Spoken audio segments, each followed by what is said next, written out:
ঝিনাইদহের গোয়ালপাড়ায় পিতা পুত্রকে কুপিয়ে জখম, দুজনের অবস্থাই সংকটজনক।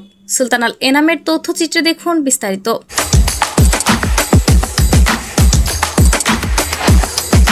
ঝিনাইদহ সদর উপজেলার গোয়ালপাড়া বাজারে ঝালমুড়ি বিক্রেতা পিতা পুত্রকে কুপিয়ে গুরুতর জখম করেছে স্থানীয় এক যুবক। মঙ্গলবার রাত ৮টার দিকে এ ঘটনা ঘটে। আহতরা হলেন বাজিতপুর গ্রামের ডাব বিক্রেতা জাহাঙ্গীর হোসেন ও তার ছেলে ইজাজুল হোসেন।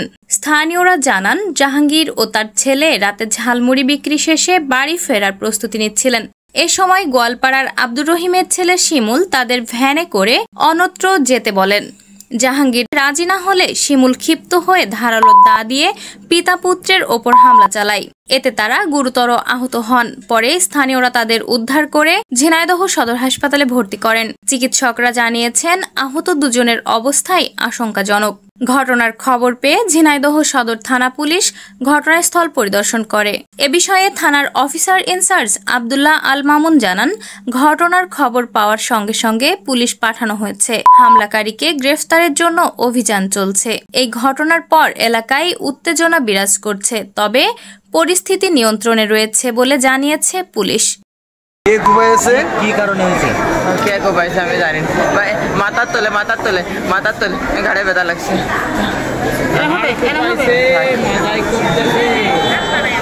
কি কারণে মারছে?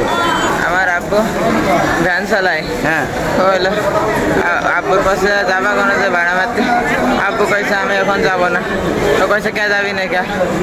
আমি কইছি ভাই সে যাবে না তো আপনার সমস্যা কি? আর আব্বু যাবে না, আপনি ঝামেলা না করে চলে যান। আচ্ছা, ও কইছে তোর সমস্যা কি? তুই এনে কথা বলছিস কেন? যে আমার সমস্যা আছে তাই কইছি। তো চলে গেছে, দেখে নিবানে কয়ে কোনটা তাও নিয়ে আসে জানি না। আমার আব্বুরে কোপানো শুরু করেছে। আমি আমার আব্বু ঠেকাতে যাই গেছি, আমিও পা পিছলে পড়ে গেছি আর আমার পাইছে মাই। জাহাঙ্গীরের সাথে কি কোনো শত্রুতা ছিল নাকি আগে? আপনি কত বছর আছেন জাহাঙ্গীর? 7 বছর আছে। এই 7 বছরের ভিতরে কোনো ঝামেলা জাহাঙ্গীরের সাথে কারো?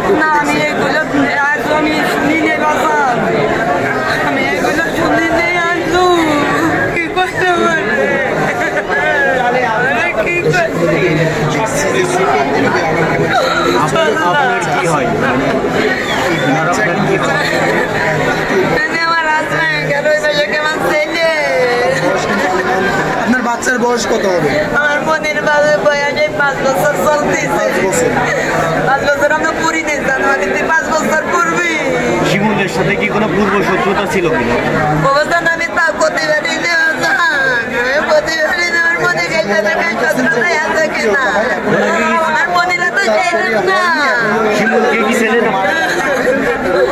আমার বোনেরা তো সেরেন না। মারামারি চলে গেছে।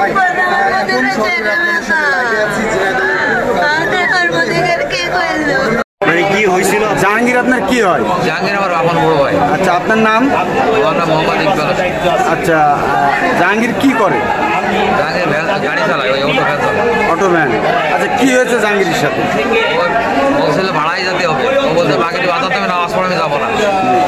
এই যে কথা কারণে আমি যাবো না, সাদা দামি এনে দাঁড়িয়ে দিয়েছে। আচ্ছা, এই কথা কেউ ও দাও এখানে কোপ মেরে দেয়। ছেলে দোকান করে, দোকানে তাই যে টাকা দিয়েছে, ছেলের ঘাড়ের এই জায়গায় কোপ। আচ্ছা, আরো ওই পরে কোপ পাইছে। মানে আমরা দৌড়ে যেতে যেতে ও 8-10টা কোপ দিয়েই ও বাজারতে বেরিয়ে গেছে। কোপ কে মেরেছে? কোপ যে মেরে তার নাম শিমুল। শিমুল। বাসা ঘোড়াপাড়া, গোয়ালপাড়া। ওর বাপের নাম?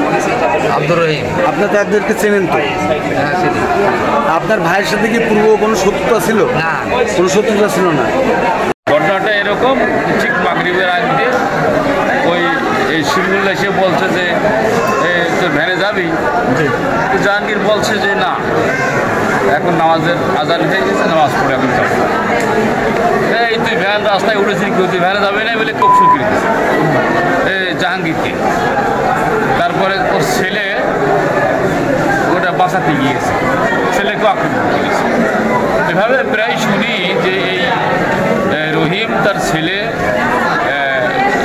শিমুল, তাই তো প্রায় এরকম এর আগেও এরকম অনেক লোককে কুপিয়েছে হচ্ছে এরকম ঘটনা ঘটবে এগুলো আসলে দমন করা প্রয়োজন রাজনীতি কোনো ইয়ে আছে না এখানে রাজনীতি